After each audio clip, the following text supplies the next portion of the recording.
Academy पे सभी बच्चों का तहे दिल से स्वागत है। आज की क्लासेस में हम आपके लिए लेके आए हैं इट का प्रयोग। किसका प्रयोग बेटा? इट का प्रयोग। काफी सेंटेंसेस में इट का प्रयोग आता है, हम अच्छे से पढ़ते हैं कि इट से कोई सेंटेंस शुरू होता है तो हम ये नहीं पहचान पाते ये सिंगुलर है या प्लूरल है। बहुत कंफ्यूजन होता है कि लिविंग थिंग सब्जेक्ट है या नॉन लिविंग थिंग सब्जेक्ट है। इसके अकॉर्डिंग हम अच्छे से जानेंगे किसके साथ इट का प्रयोग किया जाता है। तो चलिए स्टार्ट करते हैं इट का प्रयोग। इट का प्रयोग इसमें बेटा हम देखेंगे कि इट का प्रयोग कहाँ कहाँ होता है। तो बेटा इट का प्रयोग होता है, ध्यान से देखेंगे, ऐसा कर्ता, ऐसा सब्जेक्ट जो वास्तविक नहीं है, नॉट रियल, वास्तविक कर्ता नहीं होता, वास्तविक रियल सब्जेक्ट नहीं होता, सब्जेक्ट नहीं होता, इसमें रियल सब्जेक्ट नहीं होता है।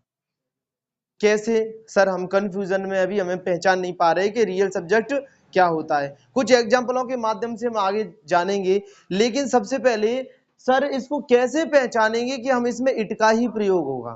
तो इसके लिए कुछ सिंपल ट्रिक्स होती हैं, इसके माध्यम से हम पहचानेंगे कि इसमें क्या होता है।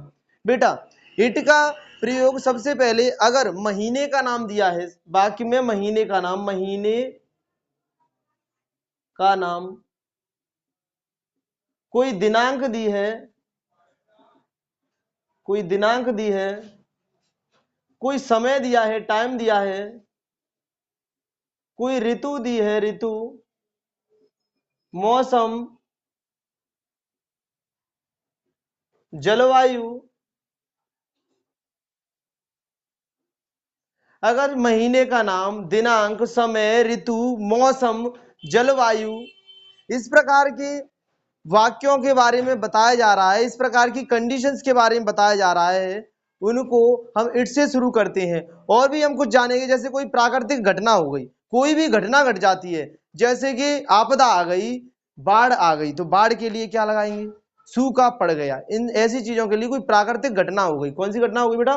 प्राकृतिक घटना हो रही है, नेचुरल डिजास्टर हो रही है, प्राकृतिक घटना इत्यादि।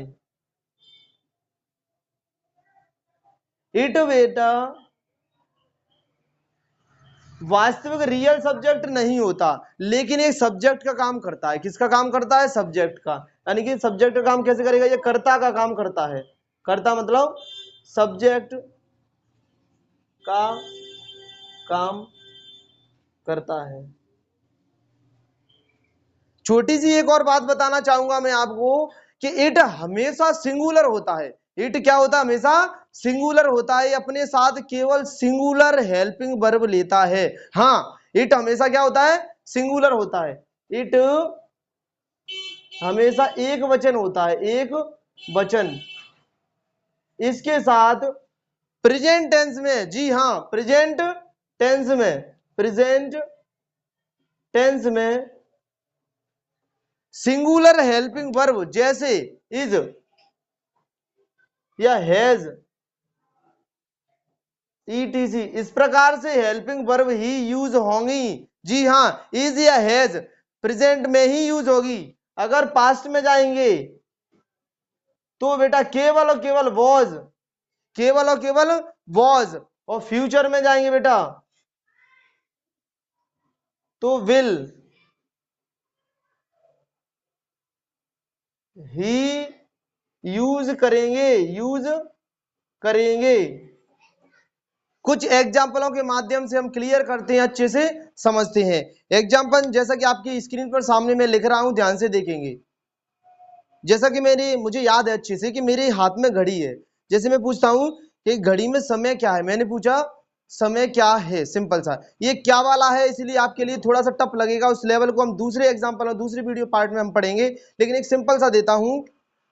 आज गुरुवार है, गुरुवार है। बेटा आज गुरुवार है, गुरुवार एक दिन है, और दिन और दिनांक, यहां ध्यान से देखो, दिन और दिनांक। अगर दिन और दिनांक आता है तो इसको हम नॉर्मली इंग्लिश ट्रांसलेट करेंगे तो गलत हो जाएगा। आप इसको कैसे करना चाहेंगे, जैसे कि हम करते हैं अभी, किस प्रकार से करेंगे पहले हम करके देखते हैं। टुडे इज, गुरुवार को क्या बोलते हैं बेटा, थर्सडे। गुरुवार को क्या बोलते हैं बेटा, थर्सडे।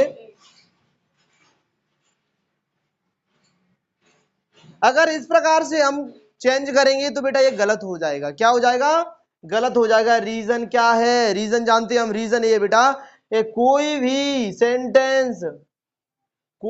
सेंटेंस एडवर्ब से स्टार्ट नहीं होता। कोई भी सेंटेंस एडवर्ब, और यहां पर ये टुडे इज थर्सडे, टुडे एक एडवर्ब आता है, एडवर्ब ऑफ टाइम आता है, एडवर्ब ऑफ टाइम इंडिकेट कर रहा है। इसीलिए टुडे से कोई भी सेंटेंस शुरू कभी नहीं होता। अगर कोई भी वाक्य शुरू होता है तो वो केवल और केवल या तो सब्जेक्ट से शुरू होता है, या किससे शुरू होगा, सब्जेक्ट के तौर पर केवल नाउन या प्रोनाउन से शुरू होता है, नाउन या प्रोनाउन से। कुछ बच्चों के अंदर ये भी आता है सवाल, क्वेश्चन आता है कि सर हमने तो वर्ब से भी देखा है। तो जी हाँ, वर्ब से सेंटेंस शुरू हो सकता है, क्योंकि वो अपना अर्थ पूरा देता है। वर्ब से शुरू हो सकता है, नाउन से शुरू हो सकता है, प्रोनाउन से शुरू हो सकता है, लेकिन कभी भी सेंटेंस एडवर्ब से या एडजेक्टिव से शुरू नहीं होता है। तो इसको सही करेंगे, शुद्ध हम पढ़ेंगे। इसका करेक्ट क्या होगा कि हमें नहीं मालूम, सबसे पहले हमें सब्जेक्ट के तौर पर, किसके तौर पर बेटा, सब्जेक्ट के तौर पर हम इसका सही पढ़ेंगे।